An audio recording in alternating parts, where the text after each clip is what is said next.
ตะกี้เราตรวจ pH ของน้ำแล้วตอนนี้ที่ใช้เข้ามาในสวนตะกี้ก็จากแปลงข้างหลังผมเนี่ยนะวัดออกมาก็ปรากฏว่าน้ำเนี่ยมีค่าความเป็นกรดเป็นด่างอยู่ที่ 6.5 นะฮะซึ่งตรงนี้โอเคละเหมาะสมนะครับส่วนแปลงด้านนู้นนะครับที่จะแปลงบุกเบิกใหม่ตรงนู้นนะก็เอาวัดเช่นเดียวเอาไปวัดค่าเช่นเดียวกันก็เหมือนก็เช่นเดียวกันครับก็ pH ก็จะอยู่ในช่วงของ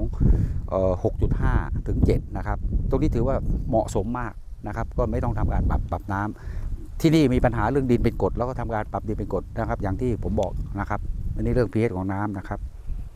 ของที่นี่